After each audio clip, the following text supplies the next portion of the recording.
issue of alcohol advertising we're discussing today, about the fundamental question, should we maintain the status quo when it comes to advertising use of alcohol, or should we look at changing liquor advertising laws? My name's Max Hacker. I'm a drug and alcohol nurse, and I'm also a naturopath. So I have a keen interest in health and a keen interest in the issue of alcohol advertising, which really struck me at the last summer, watching the Ashes and watching the Australian Open. I haven't watched a lot of sport for some time in my life, and got into it a bit more last summer, and I was quite impacted by the regularity and volume of the BWS ads, and that were actually coming through at that time, marketing one product generally within minutes of the previous ad. Also on the Australian Open, there were some interesting ads done by Andre Agassi, where they're quite lengthy ads. I was sort of wondering what it was about, whether it was just he's promoting some cause or some personal issue. Turned out that eventually the ad went round to being about Jack the Creek and how it brings people together, it creates connection between him and his friends, his wife, and it is in and of itself, of course, not a bad thing. Other companies and other brands and products do this as well. Junk food or Coca-Cola, sweets, chocolates, they all link emotions with their product. So the Coca-Cola being fun and things like that. But with alcohol, it's a slightly different ball game. It's not necessarily the same, but it's different in the sense that alcohol, of course, in excess can be damaging to our health. There's we all know the importance of moderation, but when taken in excess, then it can, of course, be quite detrimental. Now, the reason for this debate essentially is to find out how much does alcohol advertising play, what role, to what extent does alcohol advertising play in that process of making the use of alcohol damaging and inappropriate for youth or for society in general. And that's why I thank so much the speakers here for coming today to give their experience and their knowledge. We've got the Brewers Association CEO and Director of the Alcohol Beverages Advertising Code, Danita Warren, speaking first. And thanks very much, Danita, for coming. It's really great to hear from you. Look forward to hearing it, your position. And of course, we've got Reverend Fred Nile. Thank you very much for coming as well. We've got, after Reverend Nile, we've got John Kay from the Greens, and then we've got Helen Westwood from the Labor Party, and we finish with Dr. Mark Hardy, who's a staff specialist in addiction medicine from Royal North Shore Hospital, talking interactively about some issues in regards to the alcohol advertising situation more generally. So I just wanted to point out another reason why I'm running this is because all the talk at the moment about alcohol-related harms. We're talking about the lockdown and all these situations in the city. Not a lot is said. In fact, I haven't heard a lot about alcohol advertising and its role in that. So it would be interesting to tease out some thoughts from the speakers and discuss them. I mean, there's been a front page article here written on the 10th of January by none other than the Prime Minister, who happened to get the opportunity to write a front page story on Sydney's biggest selling newspaper. Didn't mention alcohol advertising at all. And here in the Sydney Morning Herald, there's a push for a national summit on violence, but there's nothing said on alcohol-related violence, nothing said about advertising. Now, so I'm interested to hear from different views. The National Preventative Health Agency has made a draft recommendation, which I'm sure some of the speakers will talk about, with regard to alcohol ads outside of the limitation, which is 8:30 p.m. So normally an advertisement can't be played before 8:30 because that's children's hours, but that's exempt during sporting events. So during a live event, cricket or rugby league, suddenly it's okay to play an alcohol ad. And the Preventative Health Association says that this is where the largest exposure to children and adolescents is occurring, according to their analysis. They also make the recommendation that the Alcohol Beverage Advertising Code, which Danita is, of course, a director of, that the self-regulatory scheme maybe isn't working as well as it could be. And then we've got some good research that points out the obvious, which is that, of course, alcohol ads are quite, that there's a significant association between the exposure to alcohol advertising or promotional activity and subsequent alcohol consumption in young people aged 10 to 26. And that's, of course, something that we would all expect, because that's why the ads are made. So I'm going to throw it over now to the first speaker, Danita. Thank you very much, and I'll be ringing the bell at 7 minutes.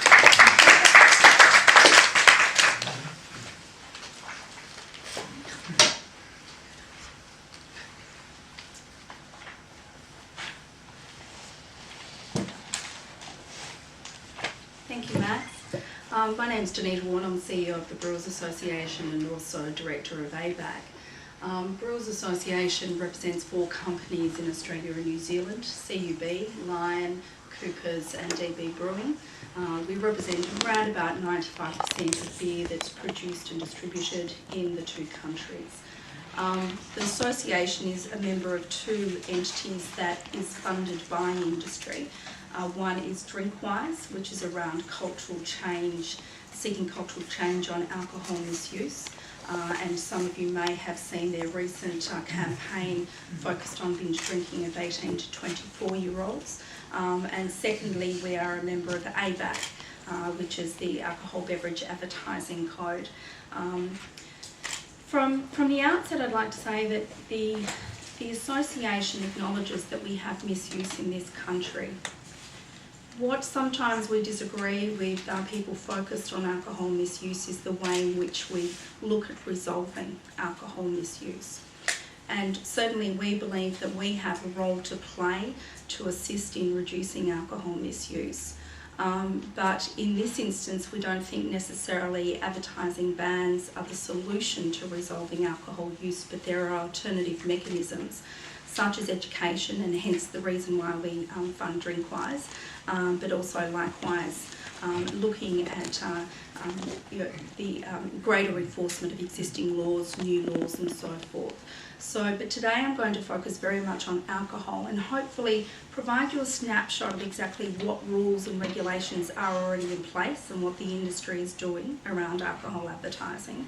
And secondly, provide you some information around what impact have bans had internationally on alcohol misuse in those countries. So I'll start with the first slide. First of all, there's no doubt from an association point of view that alcohol as a form of drug that is only allowed to be consumed by people over the 18 and over, there needs to be rules around alcohol advertising. And we already have a number of rules in existence in Australia. We're a highly regulated industry. But those rules need to be proportionate, evidence-based and effective in being part of the solution around ensuring we minimise alcohol misuse. And in Australia we have a variety of rules in relation to alcohol advertising. That includes both legislation, quasi-regulatory such as ABAC, and then also self-regulatory.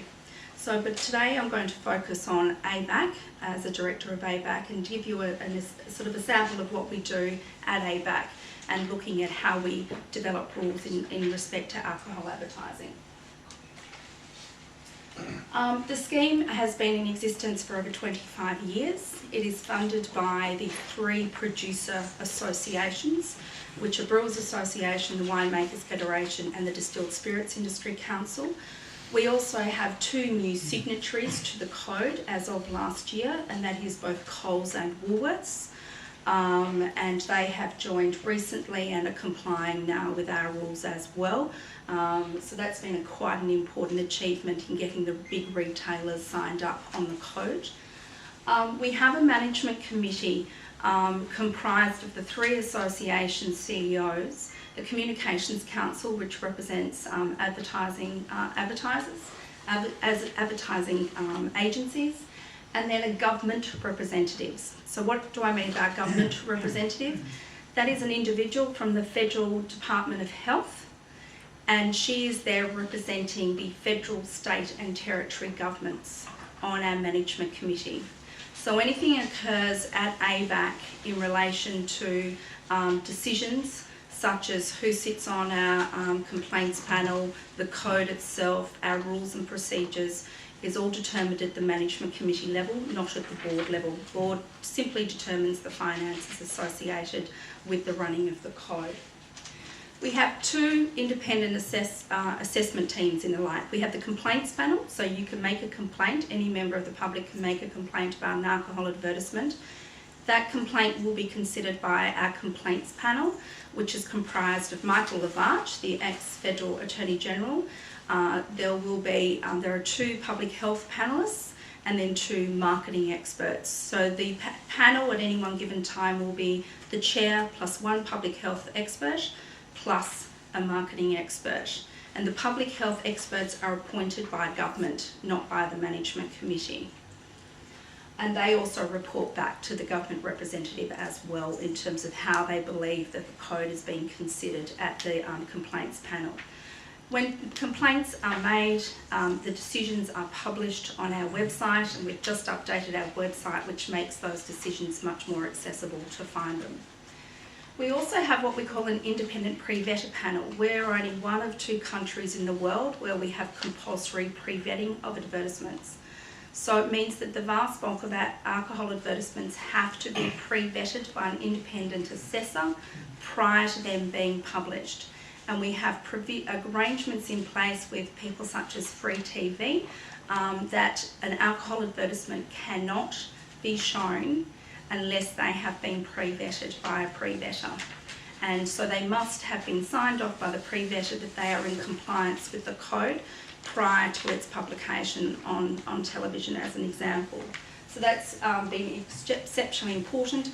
About over 1,500 ads are pre-vetted each year, and I think around about 200 are rejected by the panel, one of the panel members, in terms of enabling them to be disclosed.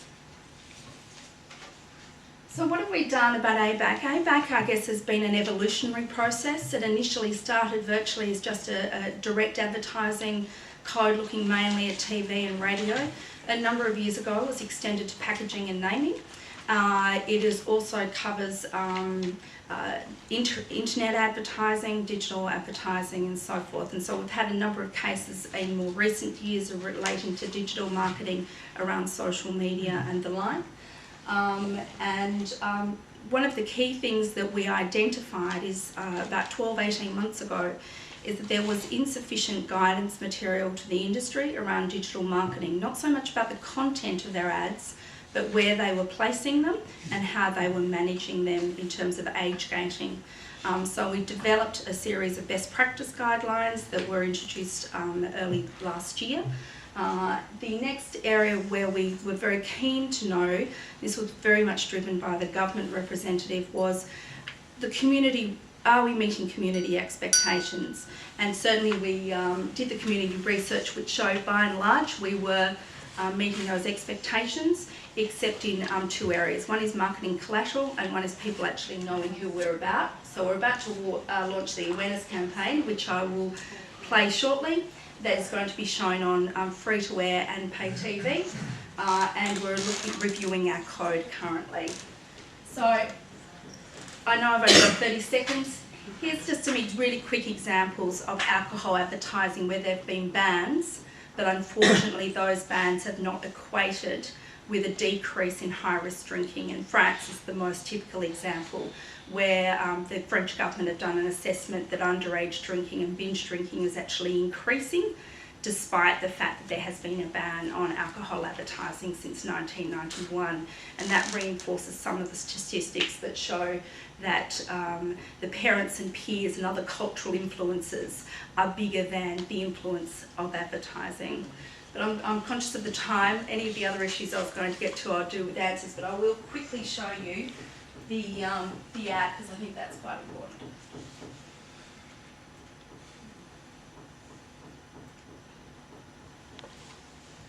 The alcohol ads you see here on TV, good or bad, go through a rigorous process, ensuring that they don't strongly appeal to kids, encourage excessive consumption, suggest that a drink will lead to any sort of sexual or social success, or depict a change in mood. If you feel something doesn't meet these standards, you can lodge a complaint at adstandards.com.au or find out more at abac.org.au. Thanks, Bex.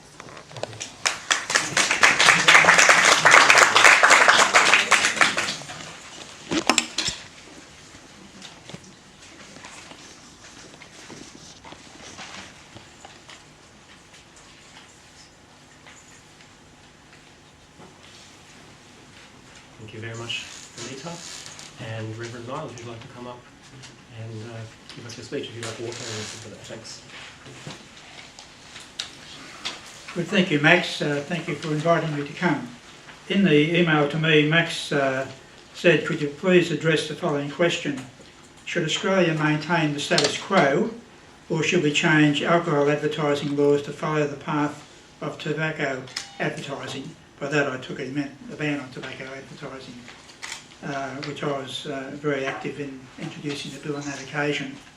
And even as we're now discussing this theme, the answer obviously for me, should we change alcohol advertising laws to follow the path of tobacco advertising? The answer is a resounding yes, and we will have victory on this issue. And my reason for saying that is when I introduced the tobacco advertising prohibition bill, everybody thought I was crazy. I said, you'll never get that bill passed through the Parliament in the early 1900s. And eventually it was passed, and it's led to a succession of bills now prohibiting smoking in public places. I even put up a bill to prohibit smoking in cars, which the government thought was a bit too tough, and amended it to make it banning smoking in a car with children, and I accepted that amendment.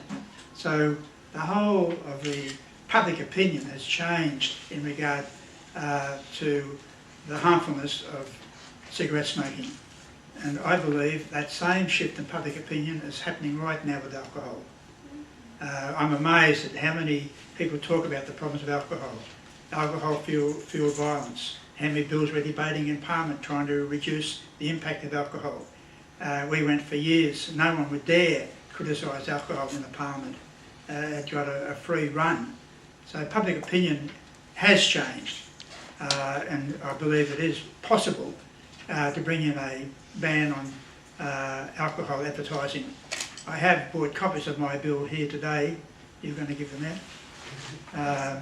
So you can actually see the bill itself, because contrary to what people would think, it's only a simple bill banning tobacco advertising.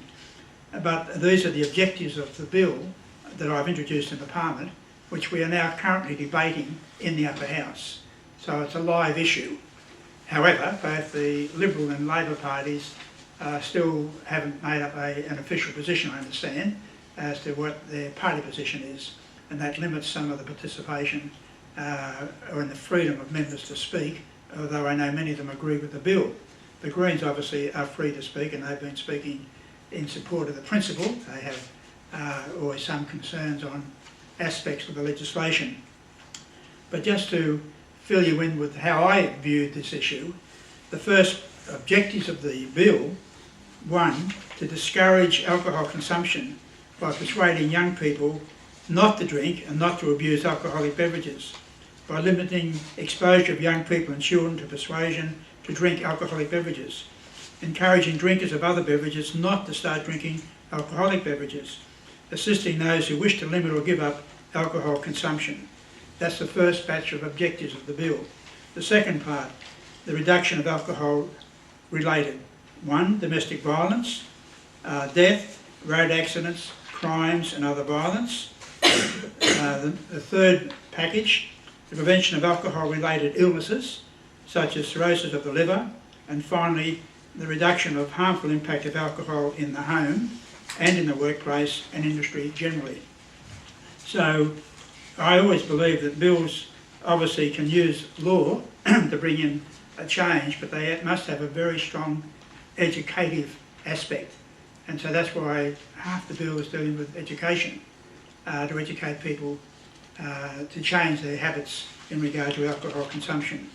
Now, I know when we put up the tobacco advertising bill, without criticising the brewers' representative here, the tobacco companies, cigarette companies, organised a massive campaign to oppose any restrictions, particularly a ban on advertising of tobacco products, and set up a front, the Tobacco Institute, which they funded with millions of dollars, and they spent a lot of money on full-page newspaper ads, lobbying politicians, setting up lobby companies, as they are doing now, and having quite often influential people within the parties, and particularly within the coalition party, people like Michael Fadius and others who represent the AHA, and they're lobbying against any changes to advertising laws and so on. And that's part of democracy. People can do that. You can hire a lobbyist, and lobbyists can campaign for their products. I'm so pleased too that there's been so many medical statements coming out now about the influence of alcohol, and creditable groups saying about the influence of alcohol on the developing brain of teenagers and so on. And that's why I put another bill up now to lift the drinking age from 18 back to 21. You might be surprised when I said back to 21. Do you ever realise the drinking age used to be 21 in New South Wales, and it was lowered down to 18, and I can't remember any great controversy about that. It was just whether it was sneaked through at midnight hours in Parliament, but it was done. And so it's not such a radical move to go back the other way. And that's why the medical profession are very concerned about the influence of alcohol on the development of teenagers up to about 21, or even some say 24, 25 years of age. So to get a ban on liquor advertising, we'll be in a battle with the lobby organisations, and it's a pity that the AAH aren't here as well. Yes. You didn't ask them. I'll ask them, they didn't want to come. Didn't want to come, right. Didn't want to take me on. So I think to prohibit alcohol advertising would be a most important symbolic step in the battle we have against all the harmful effects of alcohol, which I suppose in the media talk about binge drinking and all those effects that are happening now. So I have produced, as I said, copies of the bill, and also my second reading speech, which gives detailed arguments from a whole lot of areas: social arguments, medical arguments, every argument. Obviously I laid up every bullet I can and fire it out of my gun on these issues. I think one of the most encouraging things that happened in Parliament has been the success of the random breath testing scheme, and I was one of the strongest supporters of that in the Parliament, and helped the legislation get through the upper house. In those days, most of these bills were strongly opposed by the coalition. For obvious reasons, they had fairly strong links with either tobacco companies or with liquor companies and so on. And eventually we did get random breath testing, and that's been a great success in saving people's lives. And I believe the same thing can happen here. But we do need two aspects: the law and education. And when I drafted these bills, I always allow time for the bill to be implemented. So it's not, if the bill was passed tomorrow, it would not mean a ban on all advertising would start the next day. It will be a timed, staged development to allow companies to adjust their advertising, if there's sponsorship of sport, to adjust that. So I actually have a 5-year period, a staged 5 years. So year by year, each step is taken to the final objective. So you don't have sort of a chaos, if you like, or even a public reaction to the proposal. So the public is prepared and can assimilate the changes, and it doesn't become controversial. So you need to allow time for such what is a radical proposal to be adopted and implemented. So thank you very much.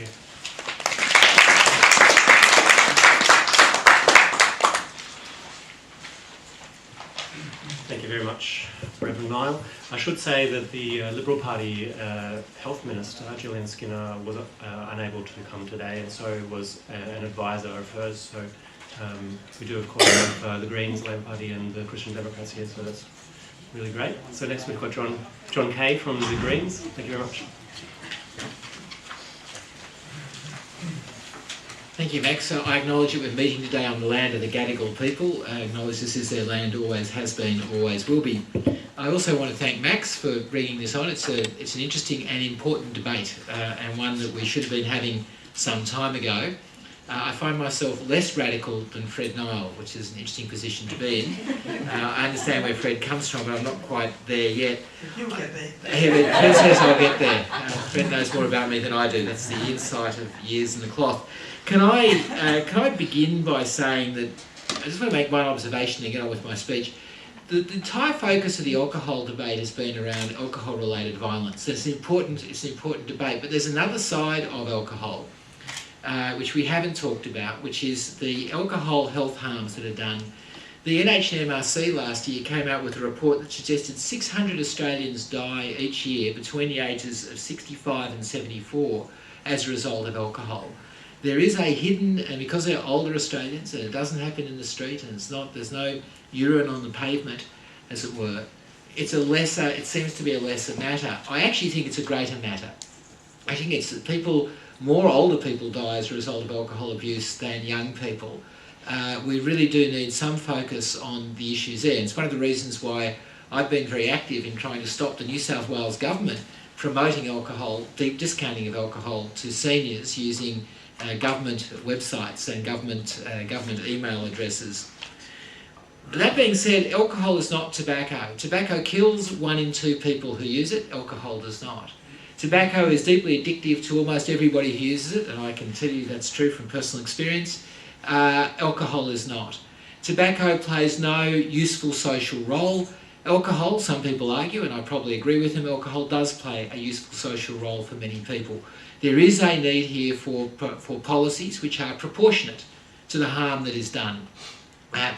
Policies, and I find myself on this one point only, I find myself in agreement with the Brewers Association. We do need policies which are evidence-based and which are proportionate to the harm that is done. There's a good reason for proportionate policies. If you go, and I'm a great supporter of the nanny state, I love my nanny, I think it's a great thing, and we need more nanny. But when you push nanny too far, and nanny starts to tell people when they can go to bed, nanny starts to tell people what they can and cannot do without good reason, then people react against the nanny state and we actually lose important public protections.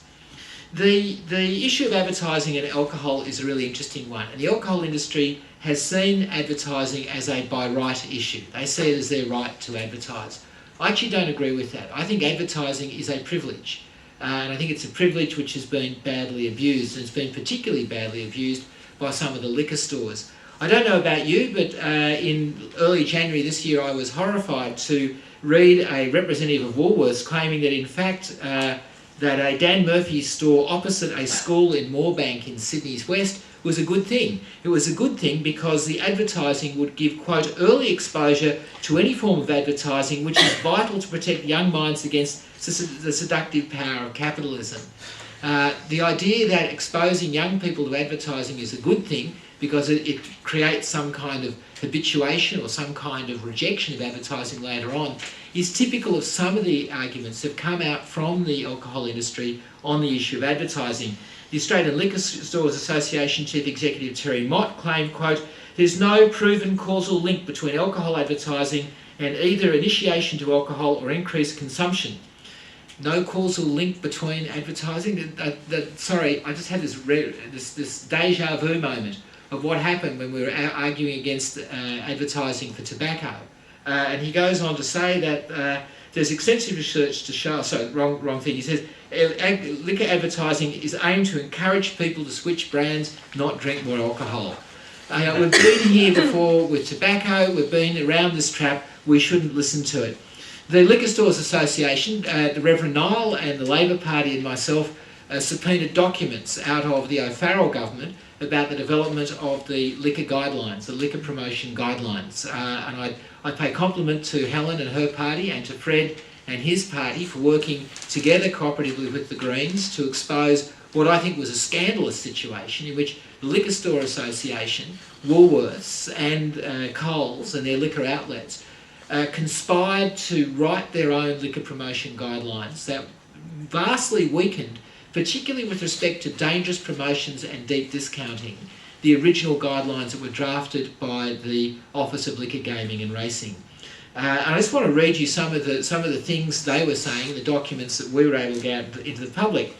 The first one that really had me in hysterics and then tears was from Woolworths, they were refuting evidence about deep discounting and excessive use of alcohol. And the argument comes from a number of academics based on evidence-based studies.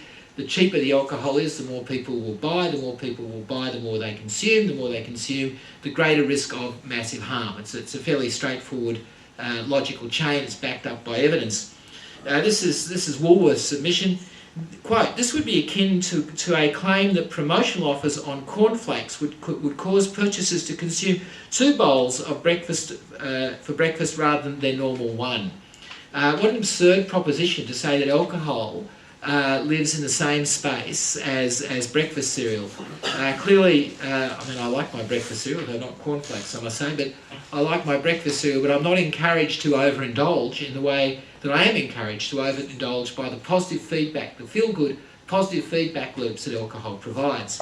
But then the Liquor Store Association, the peak body of the packaged liquor outlets, felt they had to go one further, and they said, "More importantly, there is no evidence to suggest that discounts of greater than 50% or promotions running for a very short period, defined short, lead to excessive or rapid consumption. Does a promotion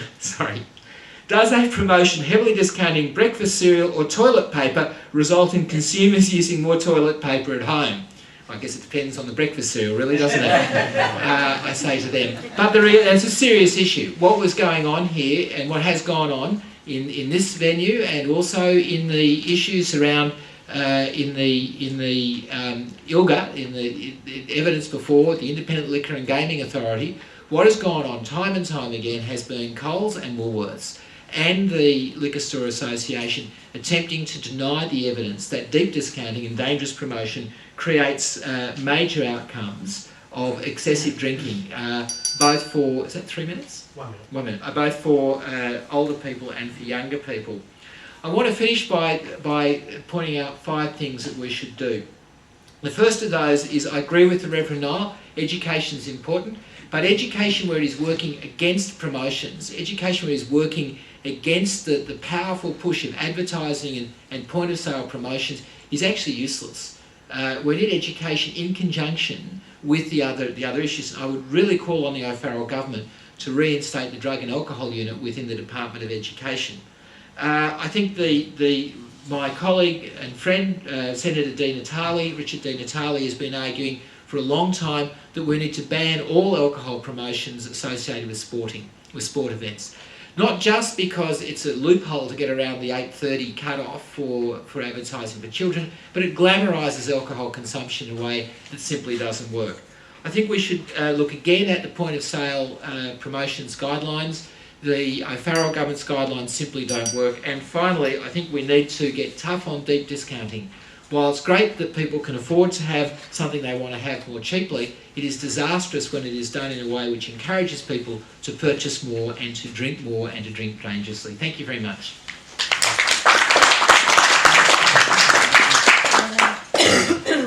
Great, thank you so much, John. And Helen, would you like to come up? Thank you. Water if you like.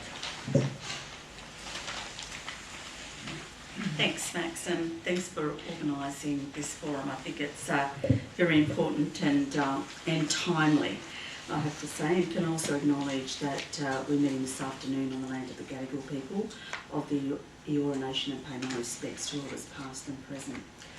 I should say that Dr Andrew McDonald is actually Labor's spokesperson on this area of policy, and that's actually a good thing because Andrew comes from on this issue from a health perspective. not only is he a medical doctor, he's actually a paediatrician, and I do know he's been really concerned about the impact of alcohol abuse amongst young people. So some of his thoughts on this he has shared with me, and I acknowledge Fred's comments earlier about his bill. I think that that's something that's still being considered at this stage by the opposition. I've got no doubt that when we return in May, I'm sure that Dr McDonald will be having some discussions with Reverend Nile about Labor's position on that, but it's true to say that we haven't determined a position on that bill yet. Of course, when you're the third politician who's spoken, much has already been said, so I'm going to rely on my experience in a number of parliamentary inquiries that I've participated in over the last 12 months, and one of those Reverend Nile were both on. That was the drug and alcohol treatment inquiry, and the second one, which is probably more relevant to today's discussion, was the inquiry into strategies to reduce alcohol abuse amongst young people in New South Wales. And if people haven't had the opportunity to have a look at that report, it's well worth it. We certainly received some excellent submissions and received a great deal of evidence during a number of public hearings. And one of our terms of reference did relate to advertising and the promotion of alcohol. And it's that area that I'd like to concentrate on, because I acknowledge that when it comes to broadcasting, electronic advertising, obviously that is the subject of federal legislation. But I do think that the state government does have a role in regulating the area of promotions, and I've been particularly concerned about the way in which promotions, I think, have been used to promote alcohol use, and indeed I think to increase consumption of alcohol. And particularly we received submission from the Foundation for Alcohol Research and Education to the inquiry on alcohol abuse amongst young people. And in their submission, they argued that the exposure of young Australians to alcohol promotions shapes their perception of alcohol and alcohol consumption behaviours. And certainly the evidence that we received during that inquiry did support that. Now, I think it's worth noting that in terms of state legislation, the promotion guidelines state that the Director of Liquor and Gaming may restrict or prohibit an activity or promotion if they believe the activity or promotion uses designs, name, motives, characters that have special appeal to minors, involves the provision of liquor in non-standard measures, that encourages irresponsible drinking and is likely to result in intoxication, involves free drinks or extreme discounts or discounts of limited duration, that creates an incentive for patrons to consume liquor more rapidly than they otherwise might, and encourages irresponsible, rapid or excessive consumption of liquor. And I think in this area, particularly, the inquiry heard quite a lot of evidence around this issue of preloading, where young people would go to a liquor outlet and buy cheap alcohol. And I think that's the other really important thing that we need to acknowledge, is that it's accessibility and availability of alcohol that has led, I think, to abuse amongst young people. And the preloading has been an area of concern that was raised with us by a number of witnesses and a number of submissions. And even when we spoke to young people ourselves, young people told us of their experience of preloading before they went onto licensed premises. But much of our legislation or regulation focuses on online or on licensed premises, not on off-licensed premises. And I do think that that's something that that we do need to have a look at the state level. The other area that Dr McDonald raised with me, and it goes to the point that John made earlier, is around the role of the state government in being the regulator, but also in actually receiving revenue through alcohol advertising. Advertising on our buses, and also, as John mentioned, actually access to our seniors card database to then use that database to promote alcohol sales amongst seniors. And I think that is really questionable that the government is doing that. I mean, can we be, you know, the regulator and at the same time be a competitor in this market? And I suggest that we can't, and I think that that's something that certainly Labor will be looking to amend in terms of our regulation. I accept Reverend Noel's argument around education, and certainly again that was something that we received quite a bit of evidence on those education programs that are successful. And you know, I think it's very important that we do assess their efficacy, and some are better than others. But the reality is that education, you know, is not enough. Advertising is effective, or otherwise businesses just wouldn't advertise. I mean, we know the amount of money that they spend on advertising, and I do think that it is important that we have very strong regulations around it. I mean, I've read ABAC's guidelines, and one of the other things that came up during our inquiry was confusion around the complaints mechanism. So if people do have concerns about advertising and promotions, who do they go to complain? What are the guidelines around those? If there's been a complaint before, then it won't be considered again. The other thing that I found interesting around the complaints was there's quite a different attitude amongst the industry versus the health sector and the community sector.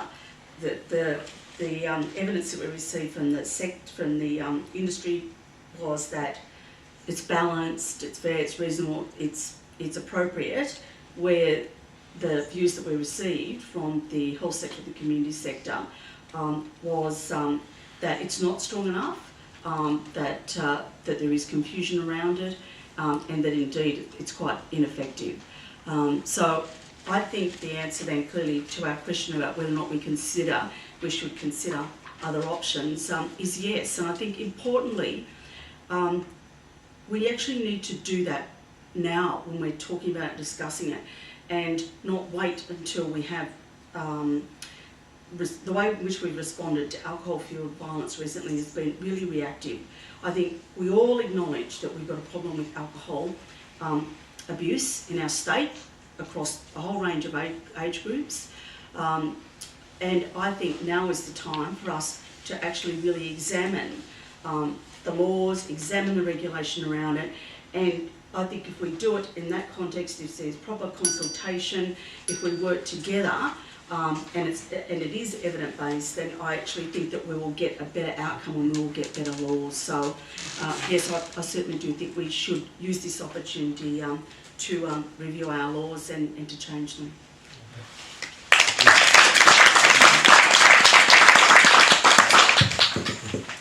Thank you, Helen. And finally, we've got Dr. Mark Hardy, an addiction specialist, talking as well. Thank you so much. Thank you, everyone. Thank you for inviting me to talk here today. At North Shore Hospital, I'm fortunate enough to work in the Involuntary Drug and Alcohol Treatment Unit, which is the brainchild of both politicians and lawmakers as well as clinicians. And reference was made to the Act earlier in the talks here today. It's a very important last palliative care type step for truly deeply sick dependent drinkers, to try and help them one last stand, as it may be said, to try and improve their lives and those affected around them by their alcohol. And what it's given me is a trajectory of drinkers and drinking behaviours from teetotalers to children and young adults experimenting with alcohol, through to moderate drinkers and through to heavy drinkers.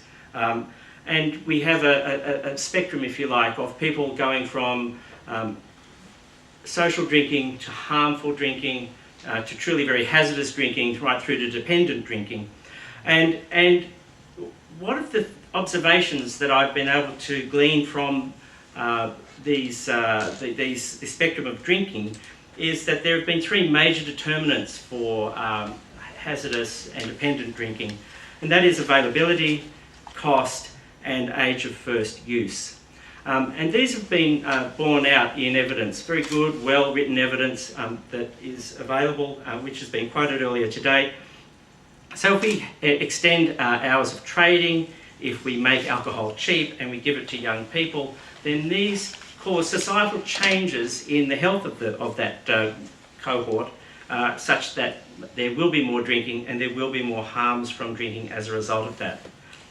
So I see a myriad of harms of drinking, from liver disease to cancer to violence, and not just violence fuelled at the end of a difficult night, but violence fuelled in the home when people come home, people falling off ladders the next day when they go to work, people struggling with family issues as a result of it. What we work on is a prevention strategy in addiction medicine. There's primary, there's secondary, and there's what we would call tertiary prevention.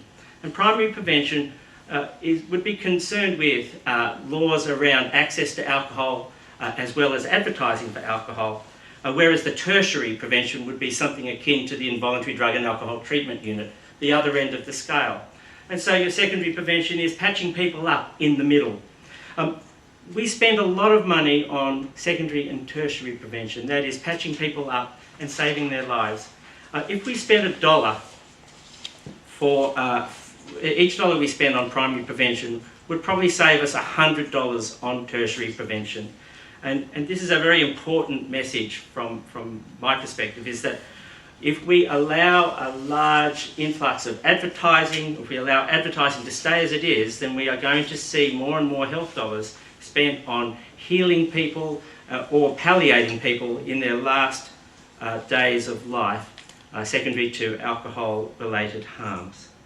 When I was talking before about a spectrum of drinkers from teetotalers through to dependent drinkers, I don't think all strategies about advertising are necessarily about changing people's drinking habit from one drink to another, but maybe from 1 drink to 2 drinks, or 4 drinks to 5 drinks. It may not be targeted at children, but certainly it could be argued strongly that if we could change the number of drinks a person has by 1 drink per drinking session, that the harms of drinking will go up considerably. It's not being measured, but I would think that if we change the average consumption from 4 drinks per session to 5 drinks per session, which may take, say, someone on a given week drank 5 days of the week, that would take them from 20 drinks to 24 drinks. Take them out of what might be considered a semi-harmful range to a very harmful range. Similarly, if you took people who are abstinent from alcohol because of dependence and they relapse, then the harms are catastrophic in that group. And so targeting advertising doesn't have to be so in one's face, so bombastic to create a scene where success and monetary success, fame, fortune come your way as a result of drinking. It can be much more subtle than that. But in being subtle, it can be as effective in creating harm down the track. One of the issues, of course, with alcohol advertising is we advertise today and I pick up the pieces from that ad 20 to 30 years later, where I see someone at the end stage of their life, friendless, loveless, jobless, penniless, with no real prospect of recuperation, even if they got sober. There are 3 types of triggers that are associated with relapse, and sometimes a small priming dose is all that's required. Some advertising in some spheres, and I'm not directly accusing the alcohol industry exclusively of doing this, will be aimed at trying something different, trying something new.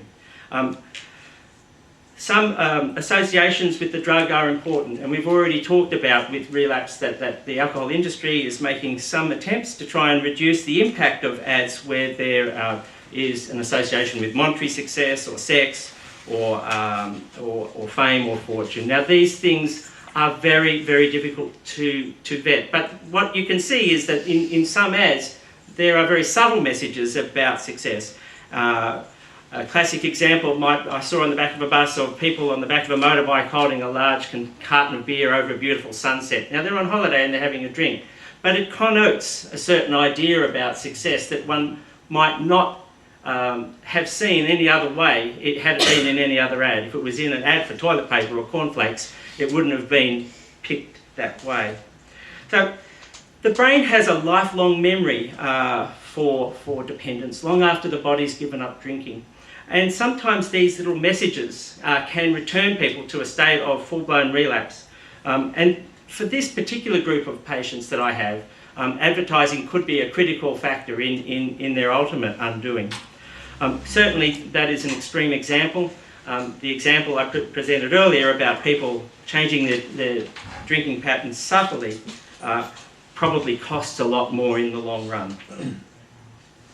So when one looks at advertising in the alcohol sector, and one might ask, if alcohol advertising does not change the behaviours of young drinkers under the age of 25, why would we need it anyway? Surely we could do without it.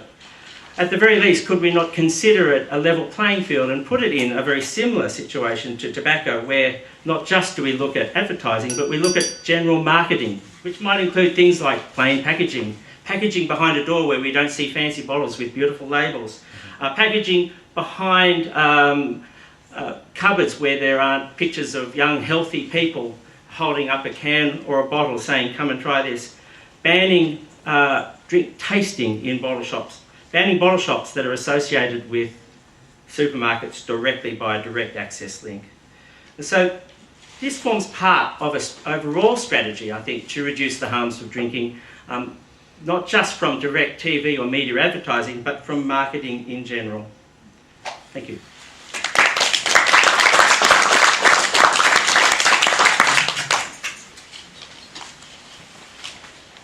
Fantastic, thank you very much, Dr. Hardy. So it's an opportunity just for a few minutes now, if anyone has any specific questions of any of the speakers and would like to address those, there's the opportunity to ask. And also, if anyone wants to point out some issues that were particularly of interest or importance to them, feel free as well to point that out. And great.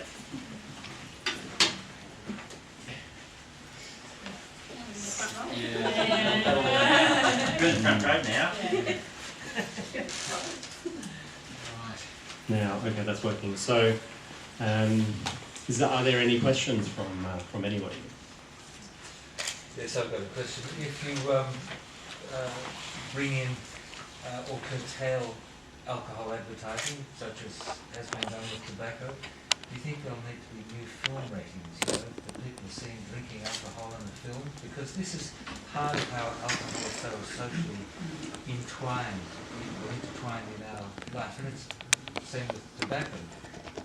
Can you see a move in some sense that if they're smoking all the way through the film and drinking all the way through the film, that it might become X-rated or something? Yes, well, There's a serious element to my question. You don't see people smoking tobacco in films now. You do? No, they've moved it in more of the films.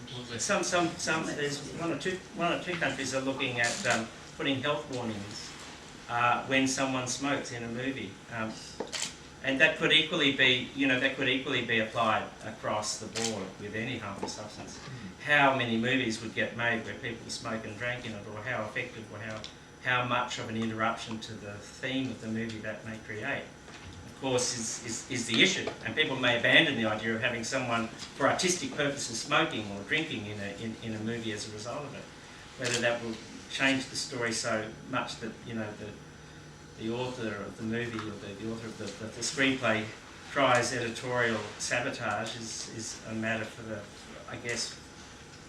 the film companies to determine. But the rating is a good idea. The rating would be a way of discouraging. I guess, I think there are... We can hear you. I do make a distinction between, as I said, I make a distinction between alcohol and tobacco. Tobacco is a dying habit. There is a sensible set of state and federal policies that are designed to make us tobacco free, and I strongly support that. I don't think there are policies to make us alcohol free, and I wouldn't support policies that make us alcohol free, and I think we should distinguish between them. The reality is that many people drink, and if we're going to have films which reflect day-to-day life, we're going to have films which are artistically valid and artistically authentic, then we're going to have alcohol consumption in those films. What I am really concerned about, and I saw a spectacular example, I don't actually get out much, so I didn't see much. I haven't seen movies much, but I saw a spectacular example of product placement. What we've got to get a lot tougher on is product placement with alcohol brands in movies, and there is a real risk of glamorisation of specific kinds of alcohol and the specific kinds of alcohol consumption. I find it really annoying when I go to a movie and I pay whatever you pay nowadays, and somebody is pushing a specific brand at you, and they're doing it in a way that is premeditated to make that brand look attractive. That's what we should get tough on, I think, before we get tough on just the consumption of alcohol. Just to pick up on that point, the code that we're currently looking at, and picking up Helen's issues around the New South Wales social policy and looking at youth drinking, one of the criticisms of the ABAC code has been that it hasn't covered all aspects of marketing, including product placement, and also marketing collateral. So things like Booney Dolls, and I think we had a branding iron by one particular company, and we have made the decision that we certainly will be looking at encompassing all of marketing, and that will include product placement. So certainly we're listening to some of those issues where we believe there are gaps in ensuring that we are covering all aspects of marketing rather than just traditional forms of advertising.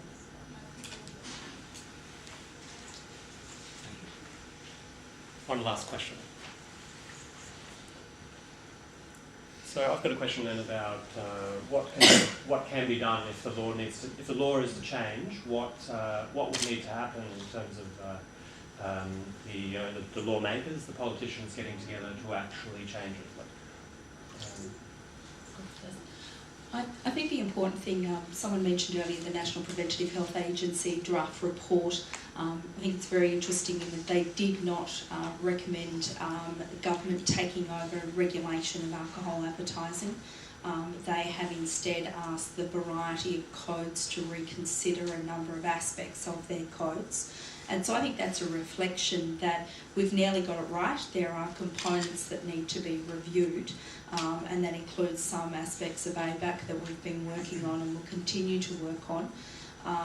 But certainly we believe, coming back to the point of evidence, that at this stage there is no evidence to suggest, particularly when we do have decline in alcohol consumption in Australia, and a decline in binge drinking and a decline in underage drinking, that we need to be looking at the pointy end of those who are misusing and how we focus on ensuring that they don't get into higher risk categories. And I think everyone here today has totally agreed on the importance of education, and likewise the industry totally believes in education, hence the reason as why we're spending so much money on contributing to Drinkwise and keen to do more.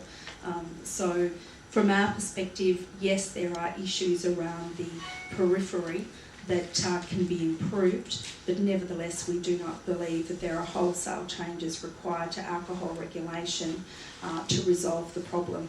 The problem does need to be resolved, but banning alcohol advertising is not the solution. It's interesting, as you're making those points, it reminded me when we were discussing banning tobacco advertising. The cigarette companies had all these great plans about good codes, we're here to help you, we want to work with you, and there's a whole lot of spirit of cooperation. But that was a desperate battle.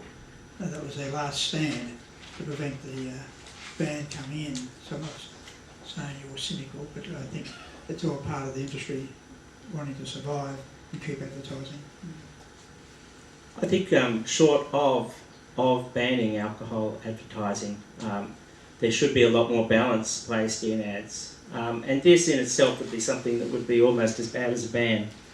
If one was to carry more health warnings with each ad that an alcohol product was promoted, during the course of the ad, not government-funded body that's now been disbanded by either the federal or state government, would help.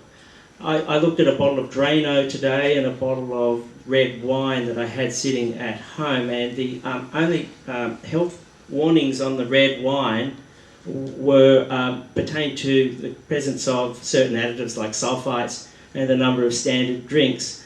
But obviously on the bottle of drain cleaner there was a heck of a lot more written about, consumption of this product is likely to kill you.